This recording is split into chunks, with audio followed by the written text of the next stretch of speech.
just a moment. You may have heard of her before. But first, a couple things are in order. I want to thank Joe Johnson for hosting us here. The coffee plantation and Liberty Market and Joe's Barbecue and Joe's Farm Grill.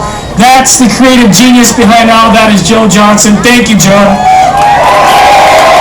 I was thinking about what Joe has done, and I got to thinking I really wish the president was here to meet all of you people who cling to your guns and your religion.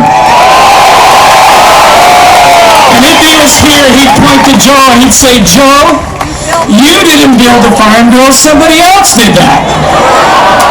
But we know that that's not the case. I'm Kirk Adams. I'm a small business owner. I've been a leader here in the state of Arizona. I've been blessed to be married to the most beautiful life companion that anybody could ever hope to have, my wife, Janae. We've been blessed with 6 extraordinary kids. But we're just an ordinary family like the rest of you.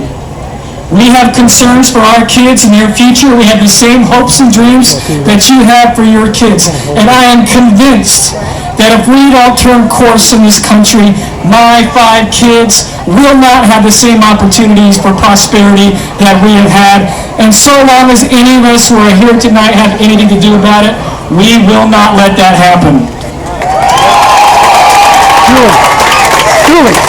There's a lot that needs to change about Washington, D.C. You know what it is. We have too much debt, too big of a deficit, and we have an entire corrupting political culture that seems to care more about getting reelected and making money. It's time to send a Washington outsider to Washington, D.C. Speaking of Washington outsiders, there's another one I want you to meet. I can't think of anybody in the country who symbolizes better than this person, frankly, the disgust that so many of us feel with our leaders in Washington, D.C. This is somebody, while she was in Alaska, stood up to the powerful political elite, has never been afraid to say what needs to be said. This is somebody who is helping people like me all over the country bust down the doors of Washington, D.C. It's time to take D.C. back for the people of this country. That's what this race is all about. That's why we need your help. It is a time for choosing. It's a time, this is our generation's chance to choose. We get to choose free enterprise over government. We get to choose the small businessman over the Washington bureaucrats. We get to choose the family over social decay. This is our choice, and tomorrow on Tuesday, August 28th, we get to choose the Washington outsider over the Washington insider. But we need your help. Before you leave here today, join us at our phone bank. Visit our volunteer station. We can win this race with your help. You can send a message that we don't need any more stinking lobbyists in Congress. We don't need any more Washington outsiders. What we need is a small businessman, a family man, a state leader. We want your help. We can win. We can do this. And with that, I want to introduce to you Governor Sarah Palin.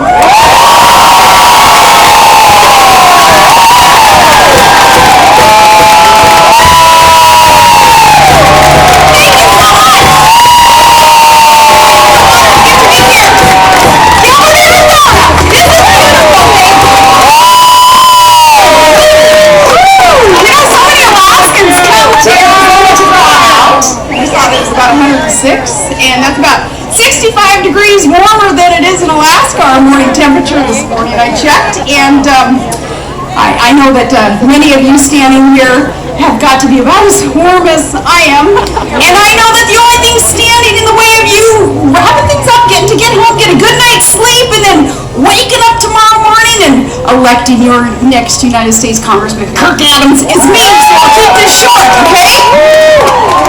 And me standing in the way of some good food that Kirk and I'll be able to serve you all.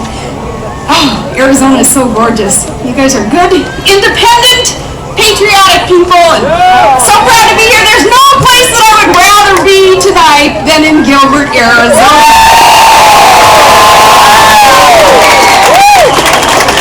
I'm not much of a liqueur connoisseur, but you know what my favorite wine is?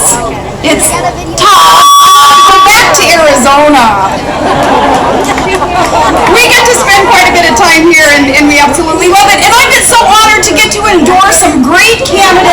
great state this election cycle, including your next United States Senator, Jeff Flake, the re-election of Dr. Paul Gosar, one of the hardest working members of that freshman class that the Tea Party sent to Washington, things right for you to put government back on your side. Today, though, I am so happy, so proud to get to stand next to your next United States Congressman, Kirk Adams.